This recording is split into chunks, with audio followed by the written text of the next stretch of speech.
YouTube chat में update कुछ अगर हम लोग कर सकते हैं तो लोग पूछ रहे हैं। दिव्या मैम, आप दे सकते हो क्या इसको?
एक बार यूट्यूब पे देख लीजिए।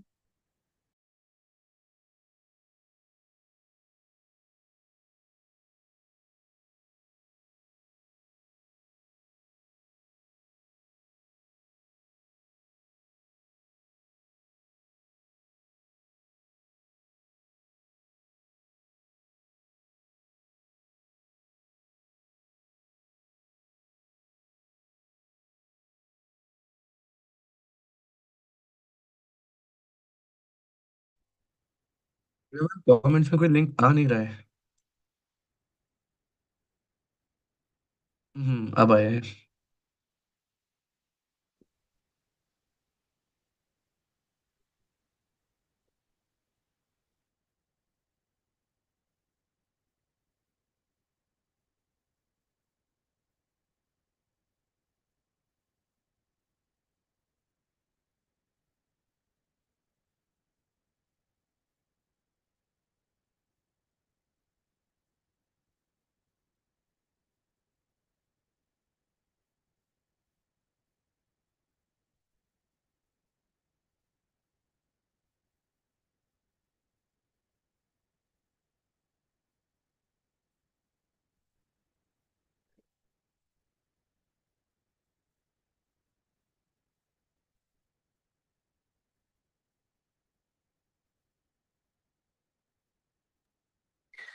Hello and good evening, everyone.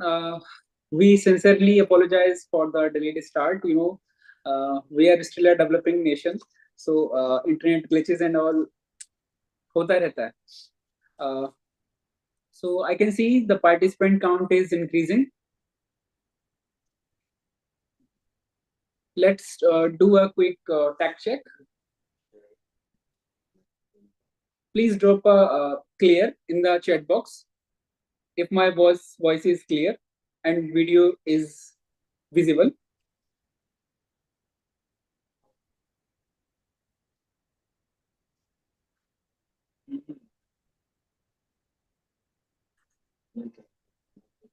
Could you please confirm, anyone?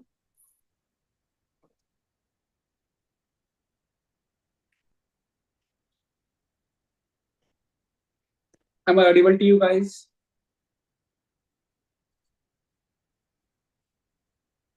Yeah. Okay. So great. I see the messages coming in. So welcome to our live webinar. So some of you might be seeing me very first time. So myself, Saurabh. I'm member of this beautiful KSG family, and I'll be your host and lead for today's session. You can think of me as a guide in your journey, or what we can say. I'm here to help you navigating this incredible transformation. So we are uh, having a conversation on how to start preparing for the UPSC. We have two main guests, Mr. Minal, he's an ex-IRS, and Dr. A.R. Khan, founder and director of Khan Study Group, KSGIS. So when I interact with very new aspirants like you guys, uh, I remember a quotation from Mirza Ghalib that ये इश्क नहीं आसान, यूं समझ लीजिए कि आग का दरिया है और डूब के जाना है. सो डूब करके जाना है, डूब नहीं जाना है. तो उस डूबने से बचाने के लिए we are here at KSG. We will help you in crossing that darya, the river, the main river of UPSC.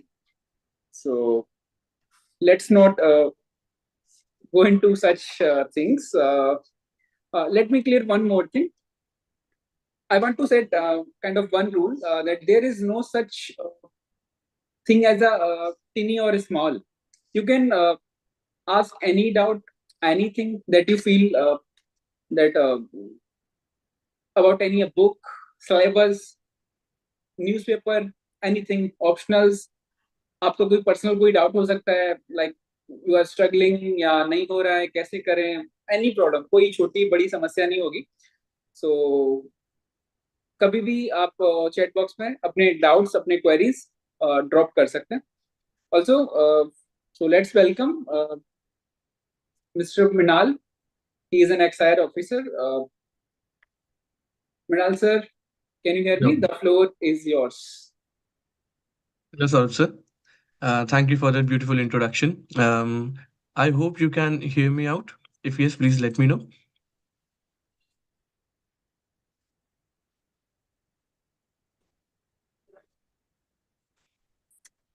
Is my screen visible and am I audible?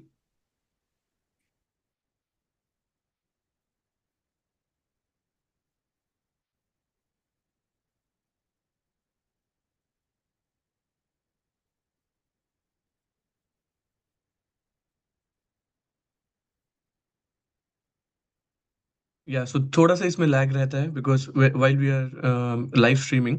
सो थोड़ा सा कुछ there is a delay of around 20-25 seconds. So I'll bear that in mind. Perfect. So happy to see you all. Apologies for some of the delays that have happened. We were trying to connect right from 12 अपना 6 o'clock, but then there are some last minute glitches. जब भी ऐसे last minute पे कुछ issues आते हैं, that is a good sign. That means कि आपने थोड़ी और मेहनत मशक्कत करके आपने वो चीज़ को हासिल किया है. So that kind of जो उसका इंतजार का जो फल होता है वो और मीठा होता है. Okay, so let me take you along this. So there are some questions also which I'll keep on handling alongside. जैसे how I want to run this session is that जो majority of the questions होंगे, जो bulk questions होंगे, वो हम लोग session के end में एक Q&A session रखेंगे जहाँ पे Dr. A.R. Khan will also join us. But in the meanwhile, जब when I am presenting to you, I am letting you know about the examination. वहां पे भी आपको कोई एकदम इमिनेंट सवाल आए, आपको कुछ ऐसा समझ आए कि आपको अभी ही पूछना है, so do not hesitate. As Saurabh sir also told, there is no small question. कोई स्टूपिड क्वेश्चन नहीं है, जस्ट आप हमसे पूछते रहिए, ठीक है. So I will keep on handling the questions alongside as well. Like there's a question like that, is this session is going to be a beginner level? So no, it is not going to be a beginner level. It is going to be encompassing all the levels. तो depending upon your situation कि आप आज शुरू कर रहे हैं या आप एक महीने बाद शुरू करेंगे या आप ऑलरेडी 2 साल से इस जर्नी में हैं. I have tried to make this presentation in a manner जहाँ पे everyone depending upon their own journey they will be able to get something from this, ठीक है. और बाकी आपके पर्सनल सवालों के लिए मैं यहाँ पे बैठा ही हूँ. सो कुछ भी ऐसा हो जो आपको लग रहा है कि आपको समझना है मुझसे, तो आप मुझसे चैट में पूछ सकते हैं, ठीक है. So yes, we are also gonna discuss some strategies for the upcoming prelims. अगर कोई अभी ये कमिंग 24 मई को अगर कोई एग्जाम दे रहा है, और we can connect separately as well, ठीक है. So let me begin my discussion with you people. So firstly जो मैंने लिखा है कि देखो, जो मेजरली जो लोग हैं यहाँ पे जो ज्वाइन कर रहे हैं, they will be following under this category of beginner, ठीक है. And everyone wants to go into this category of bureaucrat, ठीक है. तो this leap from a beginner to a bureaucrat, और अगर बिगिनर के साथ में एक और चीज लिखूं, एस्पिरेंट, ठीक है. So this leap between an aspirant to a bureaucrat, this is the most important leap जो हम सारे लोग अभी कोशिश कर रहे हैं, ठीक है. We all start from the same point, we all have to go to the same end point, but यहाँ से यहाँ पहुँचने के कई सारे तरीके हो सकते हैं, ठीक है। You can reach here bye multiple multiple ways, but the proper thing is that you should know कि पहुंचना कैसे है, ठीक है। सो उसी के लिए we'll try to have this interactive session जहाँ पे I'll be able to answer few of your queries and share the pain points that we all have during this journey. So what I want to do, I want to guide you about your UPSC preparation. Okay, it is your roadmap. This is going to be your roadmap. This is not going to be a generic one, but I'll give you some advices. What helped me, what I believe as a UPSC aspirant, you should definitely learn about. वो सब हम लोग यहाँ पे discuss करेंगे, ठीक है। सो if we see, let me give you a brief background about myself so that you know that who am I, आप किससे बात कर रहे हैं। So basically, I did my college from Hindu College. I graduated in the year 2015, right? And I did chemistry honors. ठीक है, मैंने measures chemistry में करा है, which has no linkages with my UPSC journey. ठीक है, because I did not take chemistry as a subject in UPSC, but chemistry as a scientific subject has helped me a lot in life. So आप शायद किसी और option से हो सकते हैं, आप किसी और सब्जेक्ट से हो सकते हैं कॉलेज में, बट देन आप यूपीएससी में उसको कैसे यूज करते हैं, आप यूपीएससी में उसको कैसे एनालाइज करते हैं, उन सब के ऊपर हम लोग कुछ बात करने की कोशिश करेंगे, ठीक है। So how was the journey for me? By God's grace the journey was good for me. Like आप देखेंगे मैंने 2016 में अपना पहले इंटरव्यू अटेम्प्ट दिया, and I was able to reach to the stage of interview. The main thing which I would credit for me reaching the interview right at the first stage was my strong foundation, ठीक है।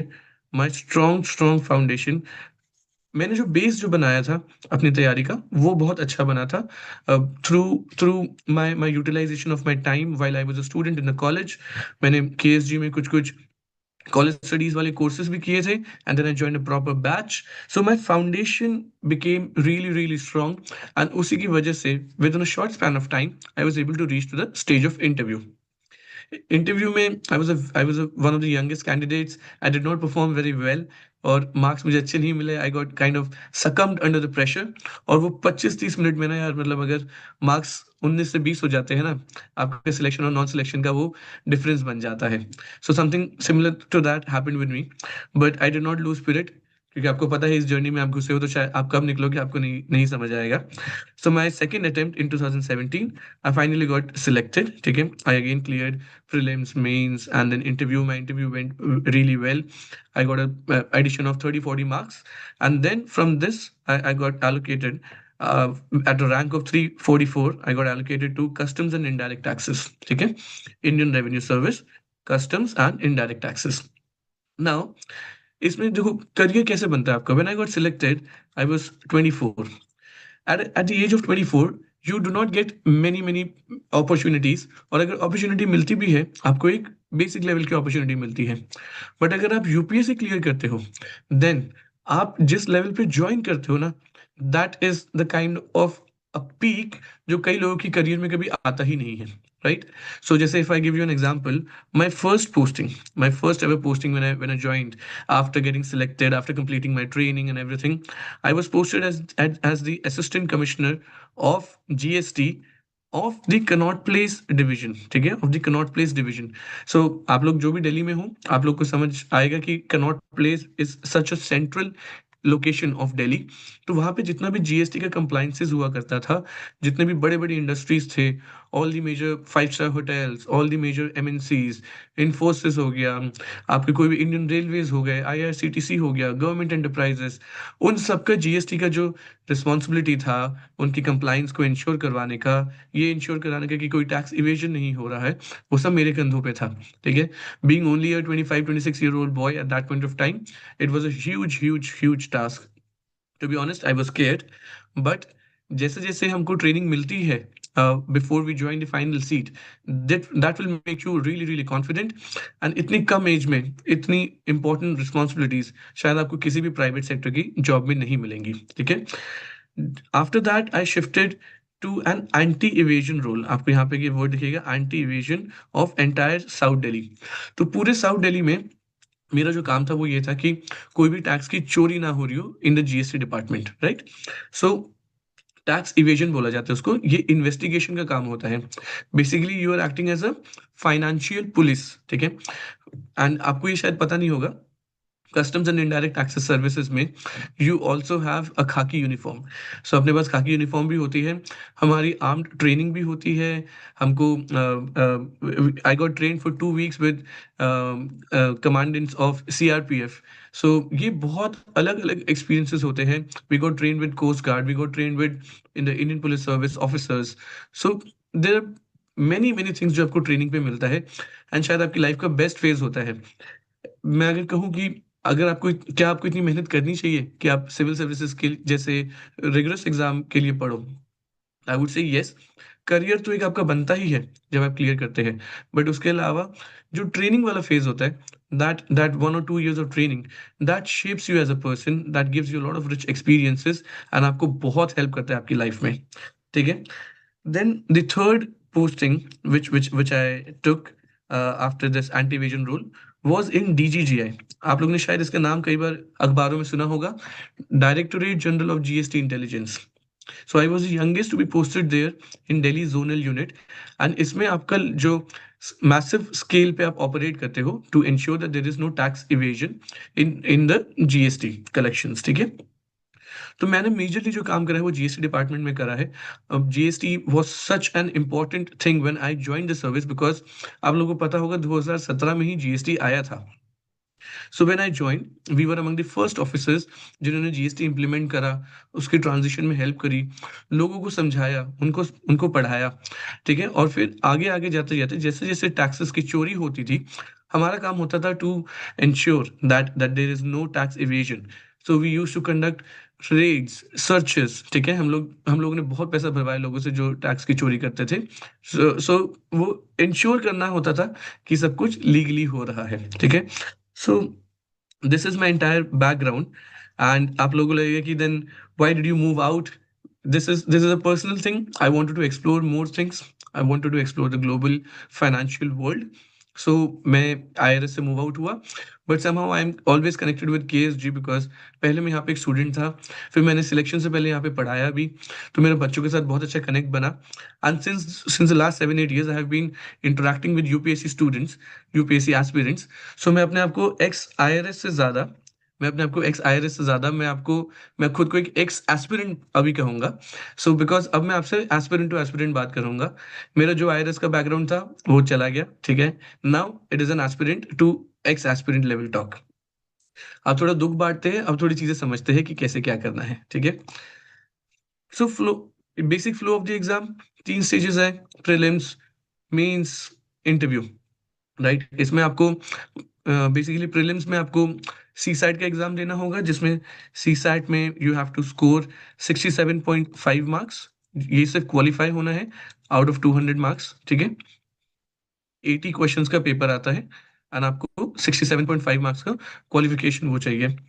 इसमें maths, science, reasoning ये सब चीज़ें पूछी जाती है, comprehension पूछा जाता है, एंड थोड़ा सा हाई लेवल का आता है, ठीक है? GS is the most most crucial thing. ये जो जीएस का जो पेपर होता है, it is again a 200 marker paper, and इसमें 100 क्वेश्चन होते हैं।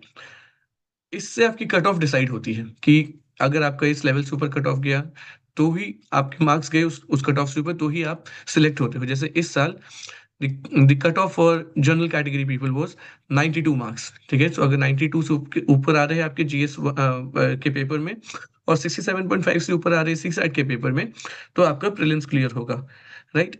इसमें आपको टॉप नहीं मारना है। Prelims is not the game of topping, ठीक है? बिकॉज आपको इसमें सिर्फ वो कट ऑफ से 1 नंबर ऊपर चाहिए। बट इतना आसान होता अगर प्लान करना, तो 5-6 लाख लोगों में से सिर्फ 10-12 हज़ार का क्यों क्लियर होता? तो वो स्ट्रैटेजी आपको पता होनी चाहिए कि अगर 92 का कट ऑफ जा रहा है, जैसे पिछले साल 80s में था, 87-88 का कुछ कट ऑफ गया था 2024 में, इस बार 92 गया। हो सकता है 2026 में जो पेपर आ रहा है वो इससे और डिफिकल्ट आए, तो cut off can be lesser, और अगर पेपर इजी आए तो cut off can be more. But आपको समझना है कि वो 85 टू 95 वाला जो स्पॉट है ना, वो बहुत डेंजरस स्पॉट है। तो आपको कहीं कहीं ना कहीं 95 से 100, 100 टू 105, एटलीस्ट यहाँ तक आपको स्कोर करना ही है। तो I would say that everyone जो भी ठीक ठाक पढ़ता है, अगर 5 लाख बच्चा फॉर्म भरता है, उसमें से 1 लाख बच्चा तो यार इंडिया में अच्छे से पढ़ के देता ही है। और 60 से 70 नंबर लाना सबके लिए कंपैरेटिवली ईजी होता है। बट ये 70 से 100 के बीच का जो सफर है ना, यहाँ के लिए आपको चाहिए स्पेशलाइजेशन। ठीक है, यहाँ के लिए it is not an easy game that you go to 100 105 और समथिंग लाइक दैट। तो ये इंपॉर्टेंट चीज होती है। सेकेंड, आपका जब मेंस की बात आती है, मेंस में सेवरल पेपर्स जो रिटन आपके एग्जाम्स होंगे। ठीक है, जैसे आपका ऐसे हुआ, आपके 4 जीएस के पेपर होते हैं, GS 1 2 3 4, जिसमें history, polity, geography, international relations, ethics, ये इकोनॉमिक्स, ये सारी चीजें पूछी जाती है। ऑलमोस्ट अगर आप सब्जेक्ट्स को बांटेंगे तो 25 से 30 सब्जेक्ट्स होते हैं। ठीक है, और आपको 2 पेपर देने होते हैं ऑप्शनल के। तो आपको कोई ना कोई एक सब्जेक्ट ऑप्शनल के लिए चूज करना होता है, जो आपका स्पेशलाइजेशन होता है। मेरे लिए जैसे वो ज्योग्राफी था। ठीक है, ज्योग्राफी क्यों? मेरा तो ज्योग्राफी से कोई लेना देना ही नहीं था, मैं तो केमिस्ट्री के स्टूडेंट हूँ। बट ज्योग्राफी मुझे बड़ा साइंटिफिक लगा जब मैंने उसको पढ़ा। तो मुझे लगा कि यार इसमें, मैंने देखा कि इसमें मार्केट में अच्छा मटेरियल भी अवेलेबल है, टीचर्स भी काफ़ी फेमस अवेलेबल है, सिलेक्शन का रेशियो भी अच्छा है। तो भाई ले लेते हैं, क्योंकि मुझे सब्जेक्ट सबसे अच्छा लगा। मुझे पॉलिटी नहीं समझ आया, मुझे हिस्ट्री तो बिल्कुल ही मेरे दिमाग में नहीं घुसता था उस टाइम। बट ज्योग्राफी मेरे लिए सबसे आसान लगा, तो मैंने उसको अपना ऑप्शनल लिया। मेरे कई दोस्तों ने सोशियोलॉजी लिया, पॉलिटिकल साइंस लिया। तो सबको अपना अपना, आपको निश ढूंढना पड़ेगा कि आपको कौन सा पसंद है। ठीक है, और थर्ड स्टेज होता है इंटरव्यू। तो मैंने 3 बार इंटरव्यू दिया। फर्स्ट और सेकंड इंटरव्यू के बीच में massive jump of marks which led to my selection. Third interview मैंने इसलिए दिया था क्योंकि मुझे इंडियन फॉरेन सर्विस में जाने का मन था, बट वो नहीं हुआ उस टाइम, तो मैंने कंटिन्यू करा इंडियन रेवेन्यू सर्विस में। मैंने अपने अटेम्प्ट्स अभी भी एग्जॉस्ट नहीं करे हैं। मेरे पास अभी भी एज है, और मेरे पास अभी भी अटेम्प्ट है to sit in the exam along with you people in the upcoming prelims, but obviously I'm not going to do that. But what I want to highlight without flexing anything is that अगर आपकी तैयारी ठीक है, अगर आपको guidance अच्छी मिली है, तो आप जल्दी स्टेज में इसको क्लियर करके अपना एक लंबा करियर रखिए। ठीक है, अगर आपको किसी स्टेट के कैबिनेट सेक्रेटरी बनना है, ठीक है, जब आप आईएएस बनते हो, स्टेट का जो सबसे हाईएस्ट पोस्टिंग वाला आईएएस ऑफिसर होता है इज द कैबिनेट सेक्रेटरी। अगर आपको वो बनना है तो आपको काफी यंग एज में सिलेक्शन लेना होगा, अदरवाइज आपका करियर स्पैन उतना लंबा नहीं हो पाएगा। So the important thing is that it is that you have to understand कि आपको गाइडेंस के साथ चलना पड़ेगा। अब जैसे मैं इसमें कमेंट देख रहा हूँ, my sister told me that it is a luck based exam now. देखो, लक का रोल हमेशा था, हमेशा हमेशा था, और वो हमेशा रहेगा। बिकॉज ऐसा नहीं है कि मैंने अगर एग्जाम क्लियर करा है तो I was really intelligent, no. मेरे से बहुत ज्यादा अच्छे इंटेलिजेंट लोग थे जिनका एग्जाम कभी क्लियर नहीं हुआ। क्या लक ने मुझे साथ दिया? बिल्कुल दिया। बिकॉज इतना रैंडम है जो मार्किंग स्कीम है, और इतने सारे पेपर है। एक भी दिन आपकी अगर तबीयत खराब है, आपका वो दिन अच्छा नहीं निकला, आपका एग्जाम खराब हुआ, that can be the difference between selection and rejection. ठीक है, इंटरव्यू 25 से 30 मिनट का इंटरव्यू होता है। वहां पे चीजें अगर अच्छी नहीं गई, तो इतने खराब नंबर मिलते हैं दैट फिर से प्रीलिम्स के साथ स्टार्ट करो। सो यस, रोल का एग्जाम है, सॉरी, लक का एग्जाम, रोल बहुत ज्यादा है। बट ऐसा नहीं है कि सिर्फ लक के बेसिस पे ही होगा। लक चाहिए, बट उसके लिए आपको पहले तैयारी बहुत ज्यादा अच्छे से करनी होगी। ठीक है, सो लाइक अब जो सबसे ज्यादा चीजें जो लोग पूछते हैं ना, कि which is the most difficult stage, which is the most difficult stage of this exam,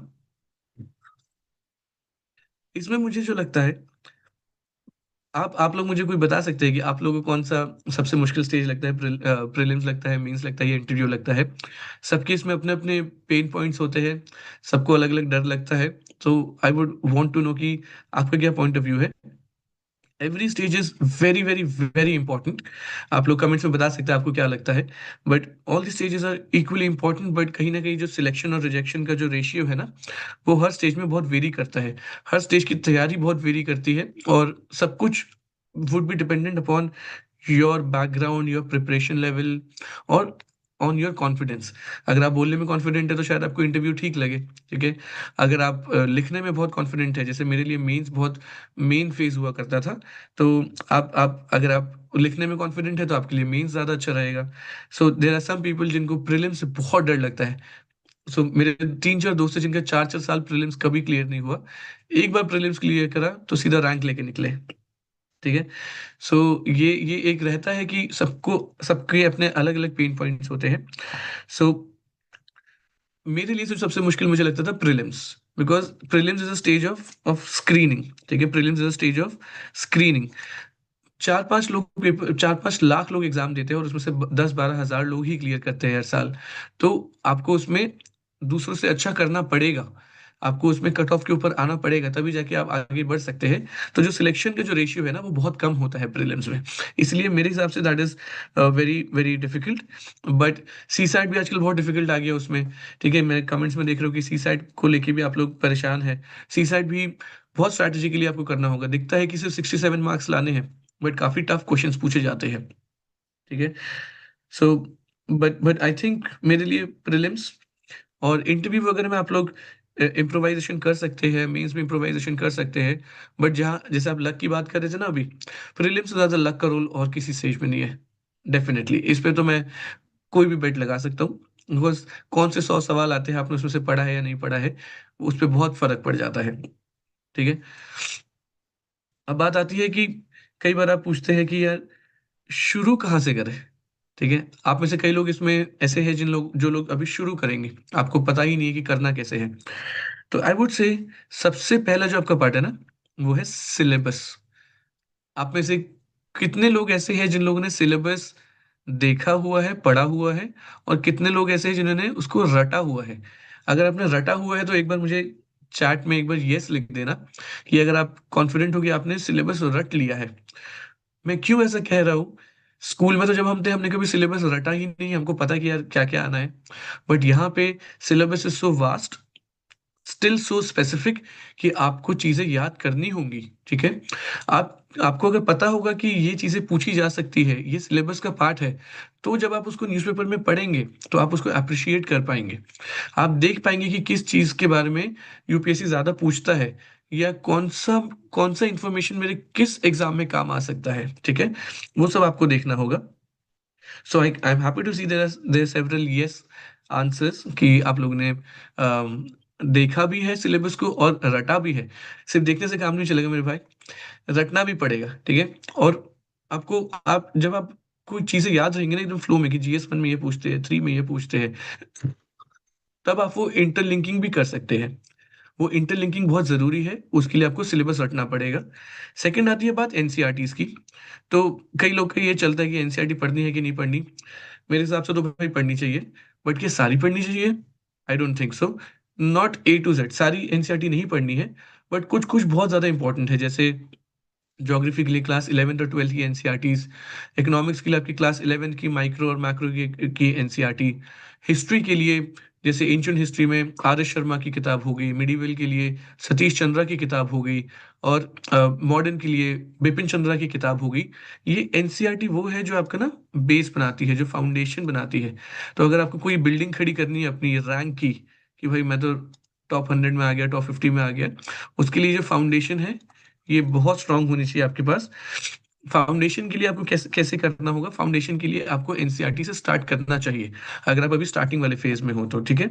और उसके लिए जैसे केएसजी में एक प्रोग्राम आता है नीव, जिसमें बेसिकली आपको एनसीईआरटी पढ़ाई जाती है और इसमें मेंटोरशिप मिलती है।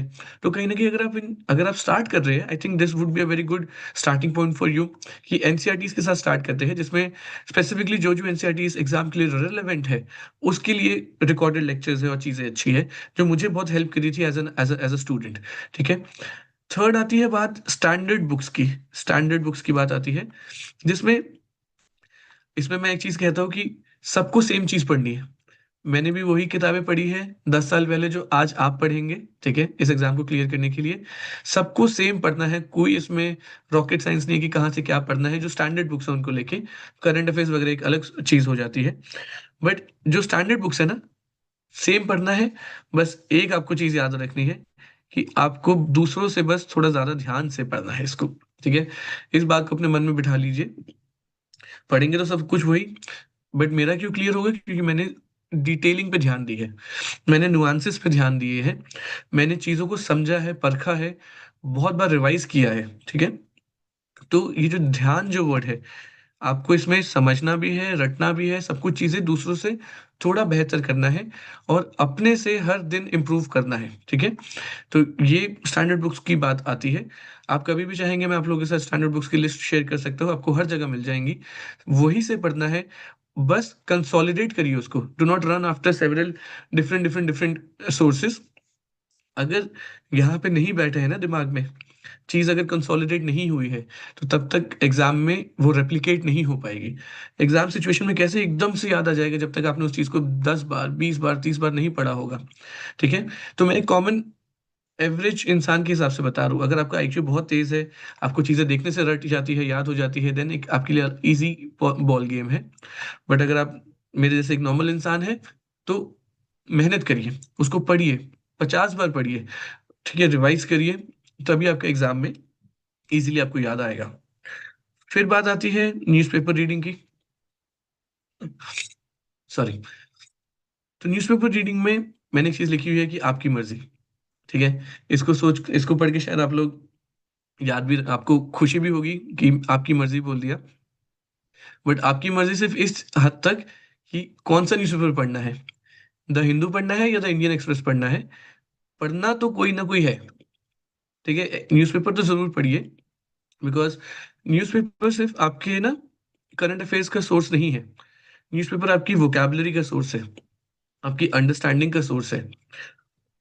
सॉरी, मेरा थोड़ा गला भी खराब है आज। तो न्यूज़पेपर जो है आपका बेस बनाता है।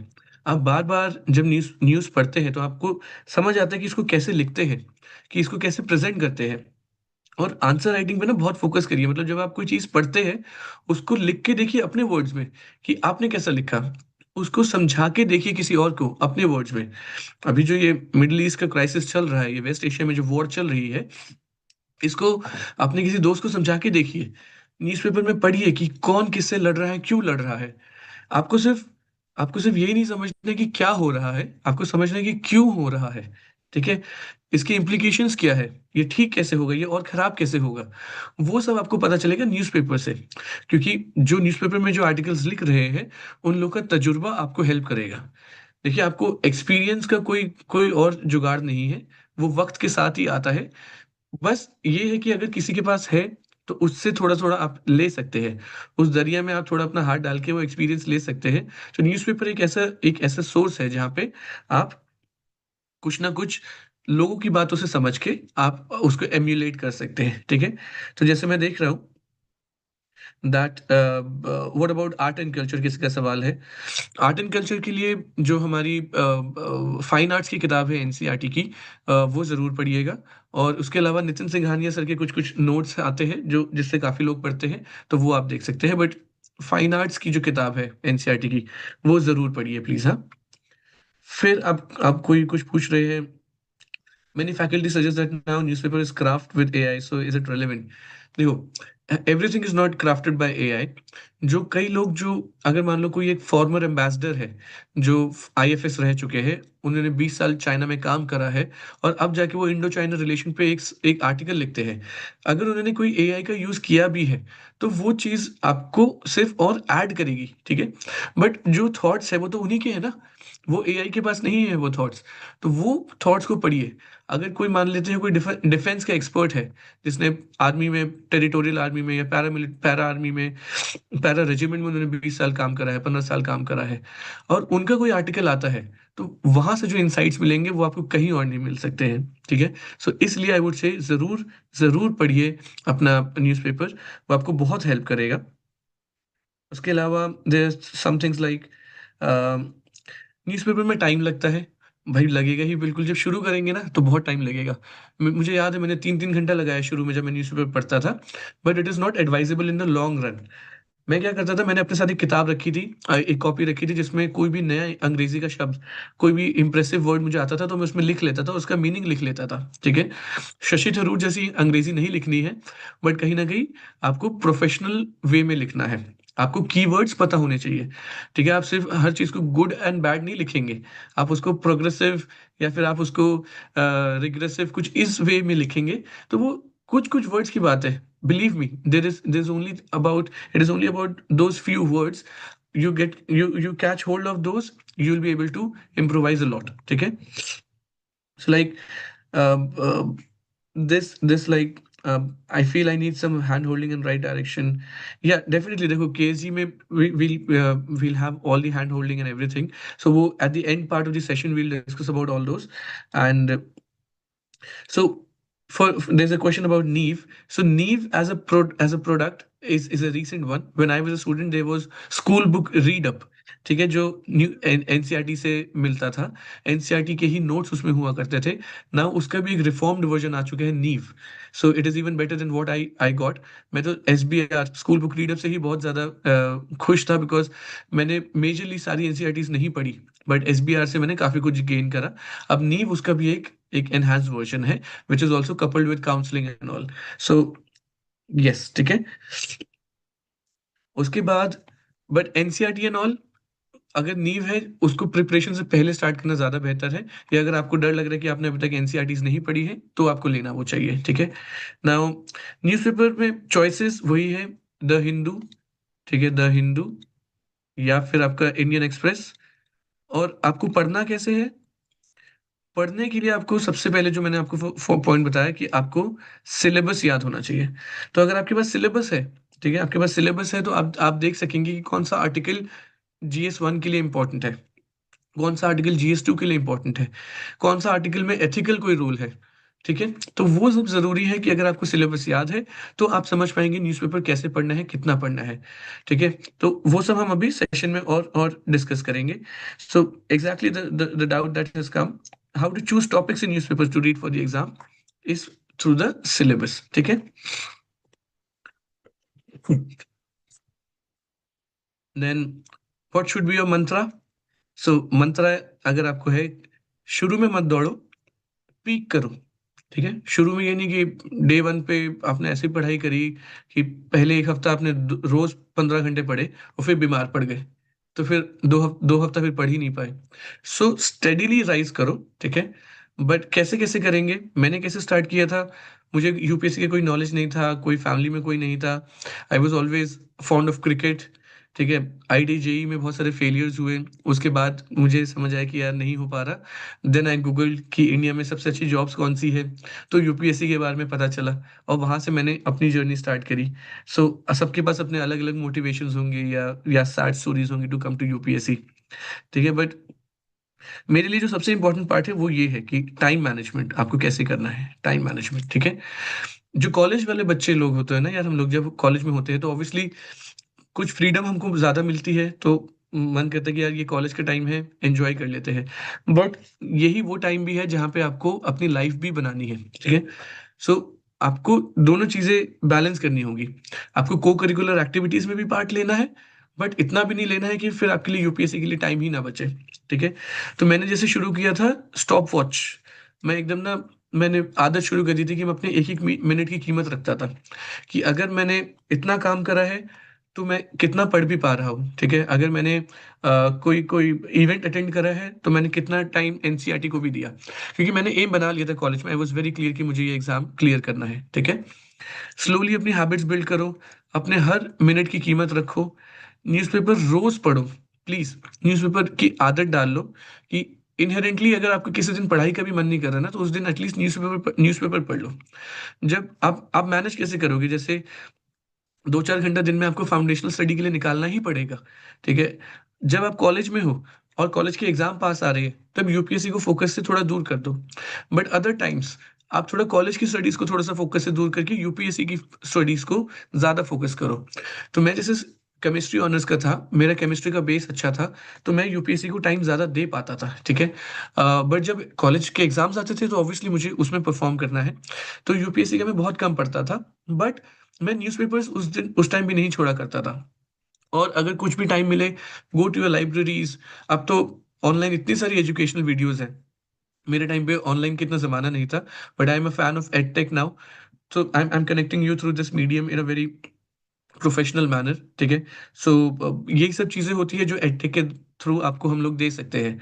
बट एक चीज याद रखिए कि कभी भी किसी की भी जर्नी ना परफेक्ट नहीं रही है। Nobody has had a perfect plan, perfect execution and perfect outcome. सबकी उसमें कुछ ना कुछ अप्स एंड डाउन्स रहेंगी, ठीक है? और वो सबके लिए कॉमन नहीं होगा। तो आप ये मत समझिए कि मेरी सिचुएशन खराब चल रही है, टाइम नहीं मिल रहा। जो रैंक 1 भी आता है ना यार, वो भी प्रीलिम्स देने वक़्त भी डरा हुआ होता है कि प्रीलिम्स क्लियर होगा कि नहीं होगा। इसीलिए इतनी बार एग्ज़ाम देना पड़ता है। सो धीरे-धीरे करिए, बट गाइडेंस होना बहुत ज़रूरी है, जो मैं आपको आगे बताने वाला हूँ। चाहिए क्या आपको, वो सब आपको देखना पड़ेगा। अब जैसे मैं कुछ-कुछ और कमेंट्स एक बार देख लेता हूँ। अब should I take direct offline coachings after 12th? ये एक पर्सनल सवाल है। वी हैव टू एनालाइज़ कि आप 1 साल का कोचिंग लेना चाहते हो, 2 साल का ऑप्शन, जैसे केएसजी में भी 2-2 साल के भी कोर्सेज़ भी होते हैं, तो कब जॉइन करना चाहिए? मैंने जैसे पहले साल में कोचिंग नहीं ली, मैंने पहले साल सेल्फ स्टडी पे बहुत ज़्यादा रिलाई करा, ठीक है? मैं कॉलेज में जाके, लाइब्रेरी में जाके बहुत-बहुत पुरानी-पुरानी चीज़ें पढ़ा करता था। एमके गांधी के मैंने कुछ काफ़ी सारे, मैंने उनके लेटर्स, उनके बहुत सारे लेक्चर्स पढ़े। मैंने किताबें पढ़ी, अपना बेस बनाने के लिए। मैंने उस टाइम इंडिया को समझा। मैंने इंडिया के बारे में बहुत कुछ पढ़ा, कि कैसे हमारा देश बना, आज़ाद कैसे हुआ, वो सारी चीज़ें बहुत हेल्पफुल रही थी। So it is a thing कि आपको पर्सनली डिसाइड करना पड़ेगा, उसके लिए काउंसलर्स के साथ जुड़िए केएसजी में। वो आपको बता सकते हैं कि हाउ हाउ टू कौन से साल में आपको जॉइन करना चाहिए, आपका अभी स्टेज क्या है, कौन-सा आपके लिए बेहतर रहेगा प्रोग्राम, ठीक है? How to make notes from newspaper, उस पे भी बात करेंगे। न्यूज़पेपर से बहुत डिटेल में नोट्स नहीं बनाने हैं। आपको नोट्स कलेक्टर नहीं बनना है, आपको डिस्ट्रिक्ट कलेक्टर बनना है, ठीक है? तो डिस्ट्रिक्ट कलेक्टर बनने के लिए न्यूज़पेपर से बहुत कंसाइज़ नोट्स बनेंगे, क्योंकि आप कोई ना कोई करंट अफ़ेयर्स की मैगज़ीन ज़रूर पढ़ेंगे। तो उसमें आपके करंट अफ़ेयर्स आता ही रहेगा, और न्यूज़पेपर के नोट्स आप, मैंने एक अलग से कॉपी बना ली थी जीएस 1, 2, 3, 4 के लिए। तो कुछ-कुछ मैं उसमें से आर्टिकल्स कट करके चिपका देता था, ठीक है? अब जैसे प्रीलिम्स का टाइम है, अभी 24 मई को प्रीलिम्स है, आप में से कुछ लोग प्रीलिम्स दे रहे होंगे, बट शायद आप लोग न्यूज़पेपर अभी भी साथ-साथ पढ़ रहे हैं। अब उसमें आपको कोई बहुत अच्छा एक आर्टिकल मिल मिल गया इंडिया और मिडल ईस्ट क्राइसिस के ऊपर।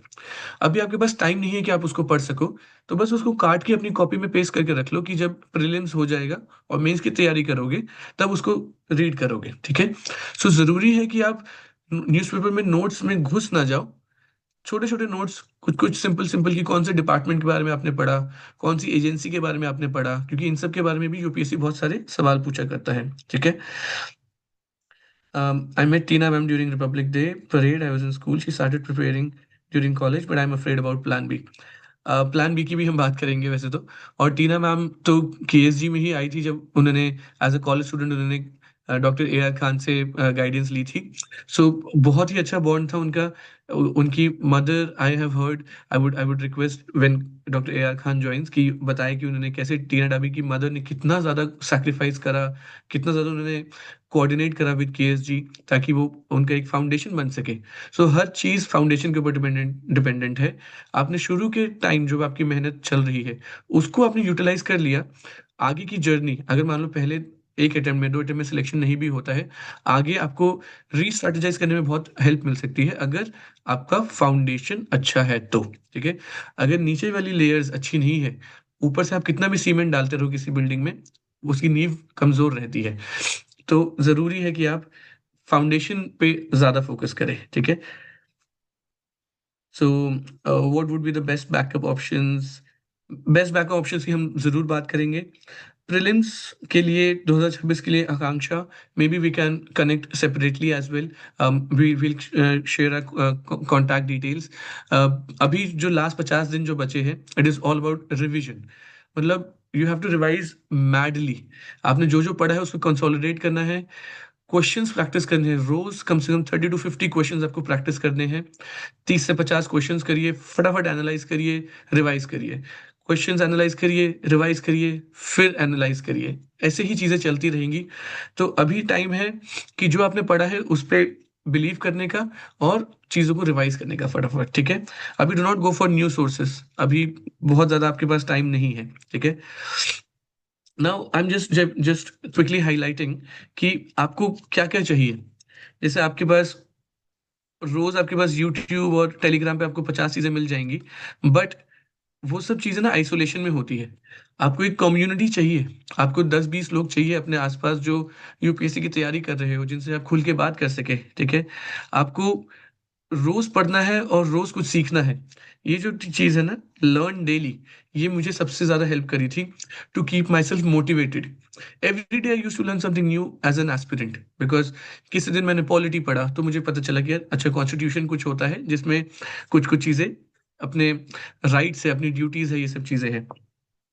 फिर मैंने कभी हिस्ट्री पढ़ी, कभी मैंने ज्योग्राफी पढ़ी। I use to be fascinated with geography यार, कि कौन सी हवा कहाँ से निकलती है, और क्लाइमेटोलॉजी क्या होता है, ओशनोग्राफी, कौन सा समुंदर कहाँ से निकलता है, क्यों निकलता है। वो जो क्यों जो पार्ट है ना, अगर आप उसको एंजॉय करने लगोगे ना, यूपीएससी बिकम्स रियली हेल्पफुल। ये जैसे आपका इकोनॉमिक्स वाला जो पार्ट है, आप न्यूज़पेपर पढ़ेंगे, आपको समझ आएगा कि यार अच्छा, आरबीआई ने कुछ रेट बढ़ा दिया, कुछ रेट कम कर दिया, क्यों कर दिया, कैसे कर दिया, वो सब आप इस जर्नी में सीखेंगे। ठीक है। इसरो ने कोई रॉकेट लॉन्च कर दिया, तो भाई कैसे करा, कहाँ से करा, उसकी पीछे की हिस्ट्री क्या है, ये सब आप यूपीएससी में सीखेंगे। So it helps you understand about the country, what we are doing, who we are, where do we belong from, where are we heading to. ये सब चीज़ें आपको बहुत हेल्प करेगी यूपीएससी में। तो आप इस चीज़ को अपने मोटिवेटिंग फैक्टर्स के लिए रखिए। ठीक है। देन कोचिंग या फिर मेंटोरशिप की क्या इंपॉर्टेंस है।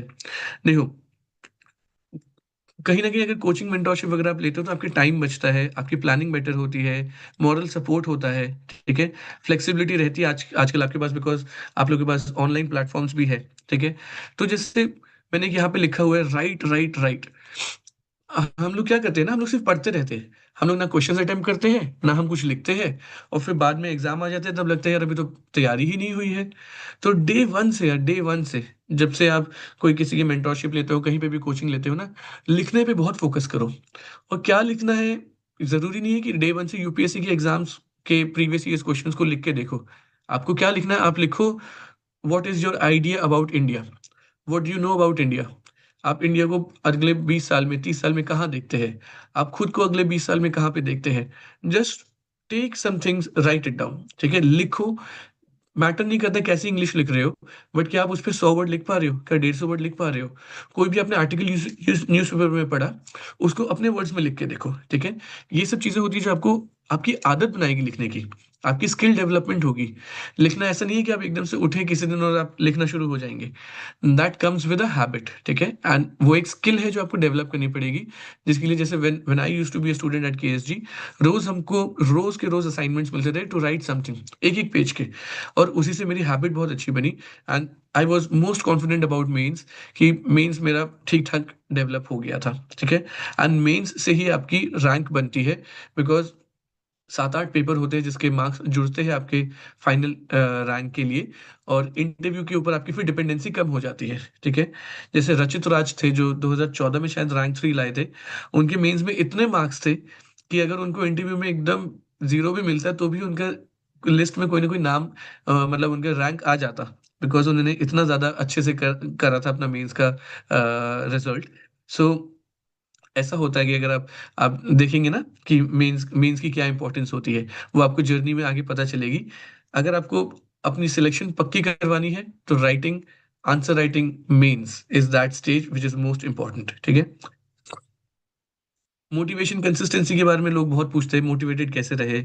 ये अगर आप देखो, आप यूपीएससी में आ गए हो, तो कहीं ना कहीं मोटिवेशन आपके पास थी शुरू में, बट उसको मेंटेन कैसे करना। जैसे मैंने बहुत ज्यादा I was fascinated by this quote of Swami Vivekananda ji, कि take up one idea, make that one idea your life. ठीक है, जीवन ही मेरा वही वही आइडिया है। Think of it, dream of it, live on that idea. Let the brain, muscles, nerves, every part of your body be full of that idea, and just leave every other idea alone. This is the way to success. तो ऐसा आप अपने mindset को बना लो कि मुझे exam clear करना है। ठीक है। बट हर चीज जो कर रहे हो ना, अगर मैंने मूवी देखी मान लो as an aspirant, should I be guilty? No. अगर मैंने मूवी इसलिए देखी है कि मेरा माइंड रिलैक्स होगा, और मैं फिर जब मूवी खत्म होगी I would be in a better mood, मुझे पढ़ाई में और हेल्प मिलेगी, देन दैट इज जस्टिफाइड। ठीक है।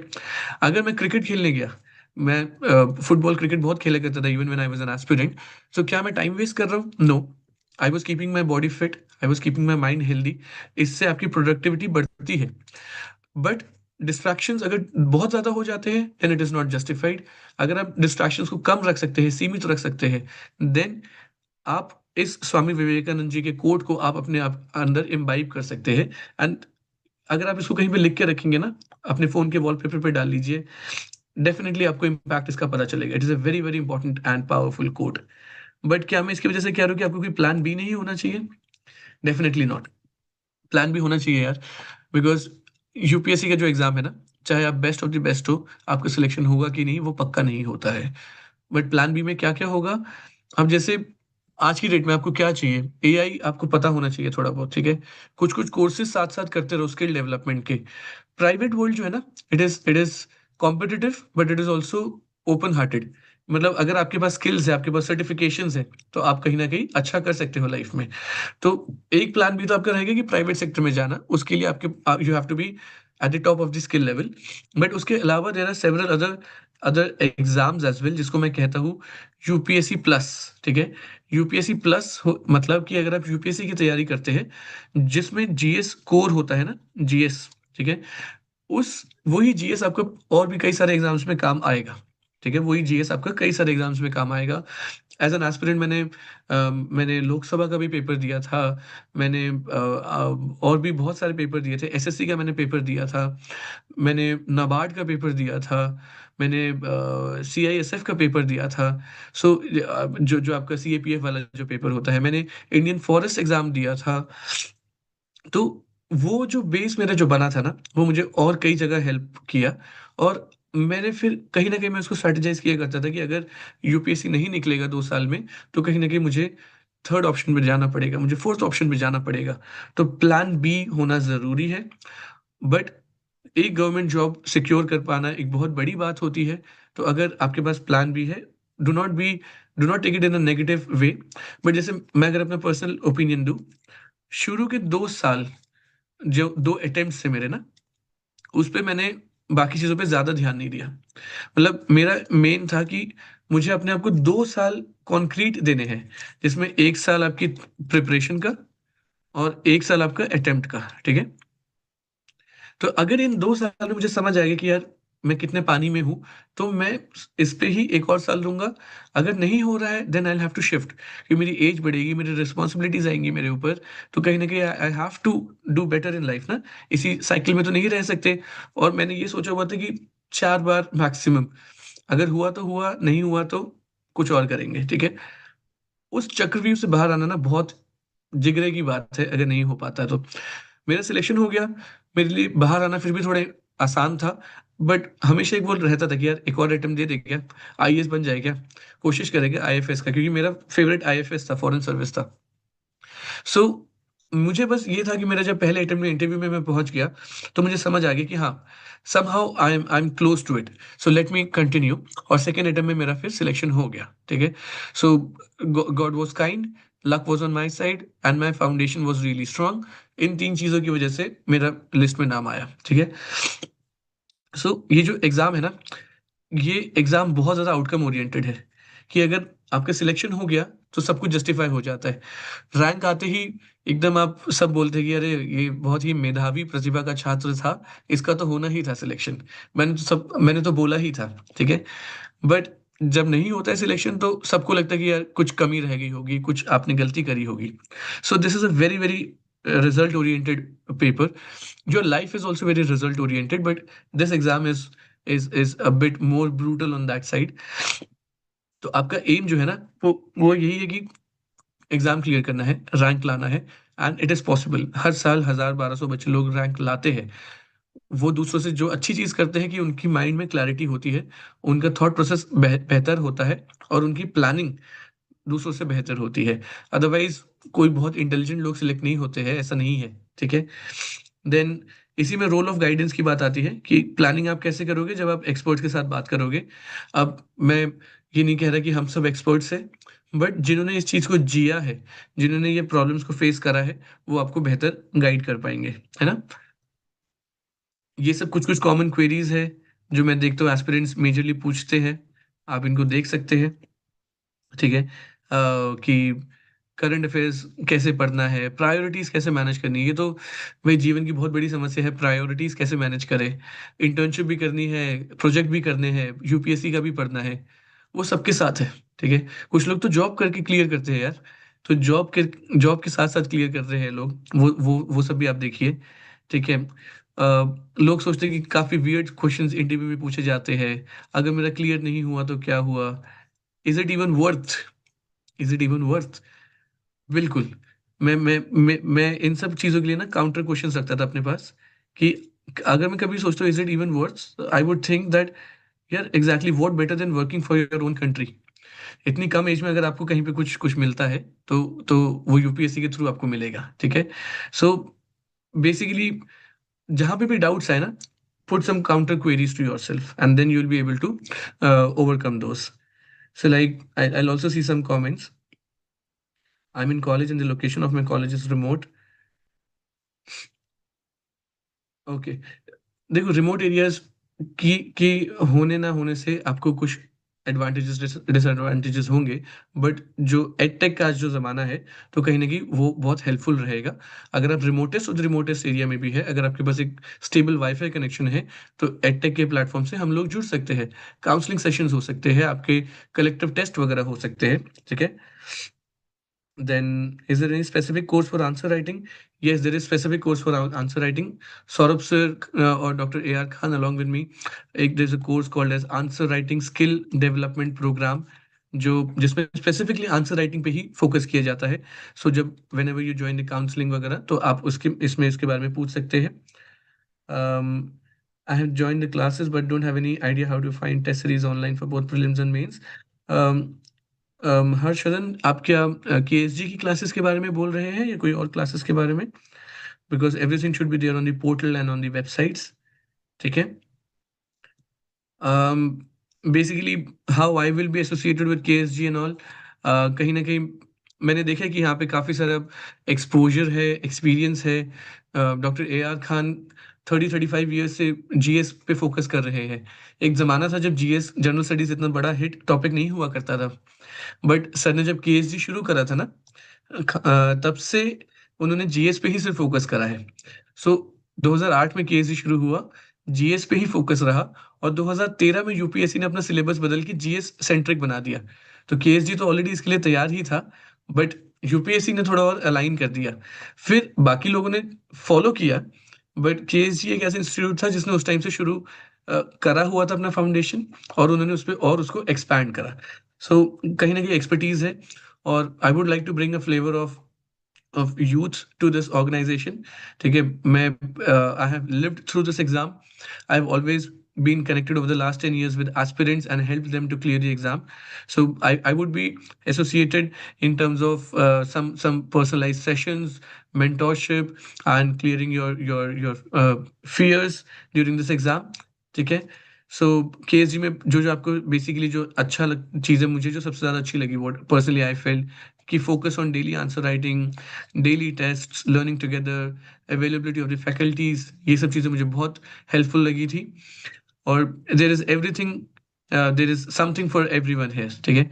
तो कहीं ना कहीं I would like to also invite doctor A R Khan, so that he can come and share more about himself and about KSG as an institution, or basically we can thereafter open the floor for questions. I would also invite Saurabh sir to kindly come on screen and then give an introduction about Dr. A.R. Khan, tell others about his legacy, and then how are we going to help everyone in this journey of the UPSC preparation. उसके बाद, if there are any questions, you can put it in the chat box, and we'll be happy to answer those. So, Saurabh sir, over to you, please. Thank you sir. For doctor Khan sir, मुझे एक छोटी सी story याद आती है। When I was not scoring well in ऐसे paper, तो एक मेरे सीनियर थे, उन्होंने बोला कि खान सर के पास जाओ, एंड ही टोल्ड मी कि वो ऐसे के पेपर से भी पुराने हैं इस इंडस्ट्री में। तो he is kind of OG of this UPSC industry. So let's welcome Dr. A.R. Khan sir. He is here. Yes, I'm around, and you probably Welcome. have given a good introduction for me to retire fast. I'm not going anywhere too soon. I'm going to be there in your lives as long as I can. Thank you, Mr. Manal, and thank you, Saurabh sir, for this lovely session that you have had. I don't think I have to add much in this, except for the fact that some of you have been very concerned about the luck part of it. I can really tell you one thing from my experience of the field that I've got is uh, मैंने किसी को भी luck से IAS बनते हुए नहीं देखा है. I've not seen anybody getting selected just because of luck.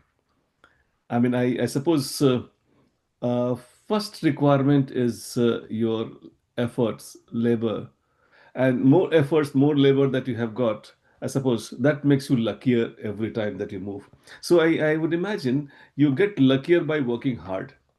Uh, अब लक का कोई पैरामीटर नहीं होता है बट एफर्ट का जरूर होता है so I was just wondering if you want to really clear this examination bank on your labour because that is in your hand luck is not in hand you have it or not you're not aware but जो अपने हाथ में है हमें जरूर उस पर काम करना चाहिए I suppose there was also a very common question which was coming up was about plan B. I suppose starting with too many plan B and plan C and plan D is not a great idea. Give yourself one clean shot. एक बार बिल्कुल कुछ भी plan B C को छोड़ करके I am saying this because this will show how much trust you have on your own abilities एक बार तो पूरा झोंक करके देख लो and then when you see that hey I am like possibly getting there or not getting there, then you can possibly think of plan B. Otherwise, for last I would say few years, UPSC also plans B for you. आप लोगों कुछ लोगों को नहीं पता होगा but there is Pratibha Setu. There's a new initiative which UPSC has come out with. अगर आप में काफ़ी हद तक आगे गए हैं that means you've given interview. You're nearly there. So what you have got Pratibha Setu, which is where UPSC takes your consent कि आप चाहते हैं तो you can participate in that. Then they will share your details with so many PSUs. They will share your details with many organizations like CSIR and बहुत सारे ऐसे organization हैं उनसे आपका data share कर देंगे and they would hire you in a good position for their organization. उनको selection करने से बच जाते हैं and you're nearly there क्योंकि आप इंटरव्यू तक पहुंचे हुए होते हैं maybe finally you're not selected. So Pratibha Setu is a very good initiative by the UPSC which plans plan B for you. So I think that's something which is what you can possibly take it there. But then in this examination, I don't think I have much to add except for the fact that this exam, I think that's something which I always say, it applies everywhere in life, is that you should always try and see that am I doing a good competition or not. But competition के लिए किसी और को आपको ढूंढना नहीं पड़ता है. People say that is a tough examination, it's a good tough competition. But आपको कैसे पता लगेगा who are the people you're competing with? It's not a common track that you're running. I suppose you're always, if I must say, in competition with your own self. ये एक meta competition में आप हैं. So if you really want to succeed, ensure that every day you are closer to your goal. You are a better version of yourself every single day. So अपने आप से compete करो. And Mr. Nal was talking about it a little while ago that कि मैं रोज excited था सीखने के लिए. रोज मैं अपने आप से compete करता था. That's how you defeat yourself. That you find a better version of yourself. अगर आपको ये excite करता है, learning, getting new facts, finding a better version of yourself, I promise, selection or no selection, the very fact that you go through the selection process, very fact that you go through the preparation, you evolve a lot. So if that excites you, I suppose you are welcome. But then that will basically see as to how much you're committed towards finding a better version of your better version. And I would like to tell you, and one thing I really add a lot these days, कि आजकल pandemic चला गया है लेकिन इन्फोडेमिक्स उससे ज़्यादा बड़ी समस्या आ गई है.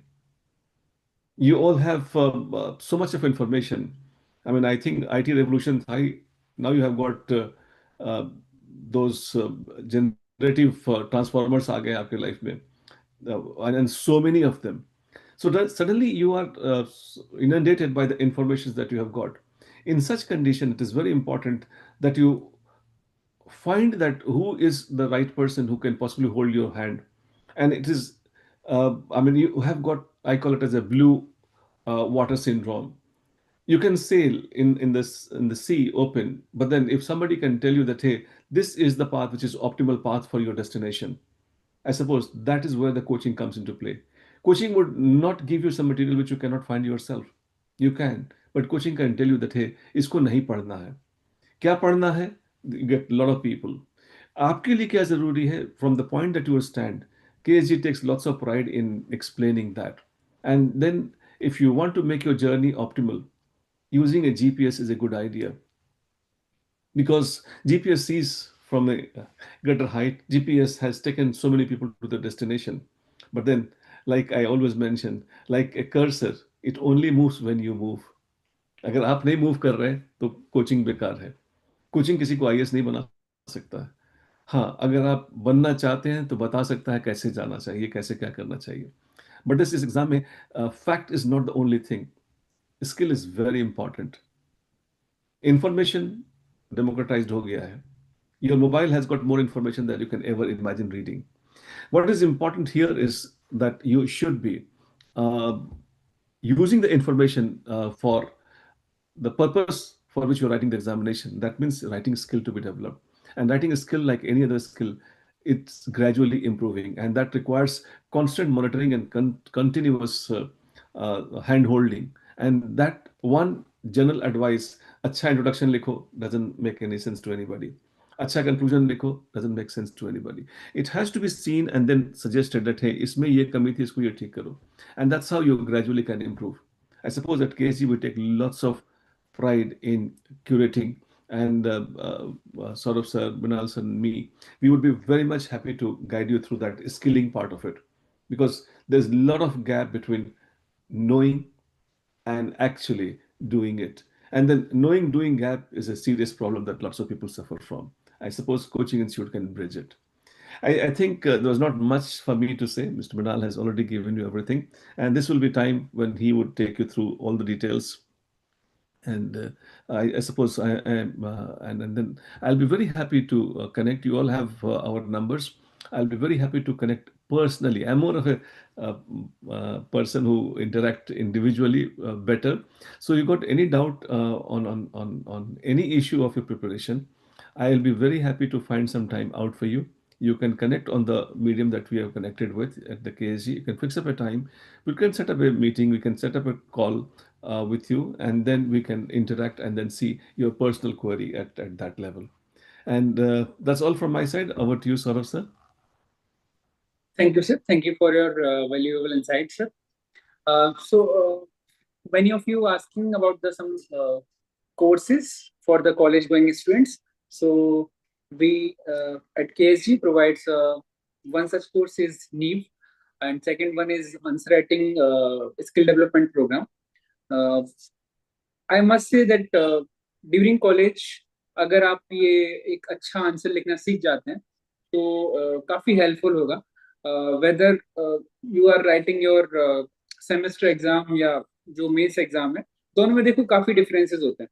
सेमेस्टर एग्जाम में क्या होता है कि हमें बहुत सारे पेजेस को भरना होता है, बहुत सारी डंपिंग कर दो कुछ भी ले जा करके.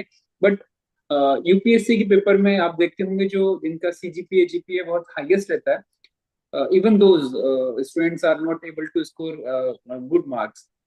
For example, I was a good student in my college और मेरे GPA और CGPA बहुत अच्छा आता था, and I was one of the topper, I would say. So when I wrote first UPSC answer, I got only 2.5 marks, and I was surprised. My whole family was surprised कि तुम तो इतनी तारीफें करते थे खुद की, कहाँ गया सब कुछ ऐसे वैसे. So then I got to know कि semester में answer लिखना is something different from what we write at UPSC mains. So during your college, you can definitely do these two things. First is NEEP and second is answer writing. Or we are starting our new foundation batch from 17th of April at KSG Vijayanagar Center, Hudson Lane. So you guys are welcome at the center. I'll be there.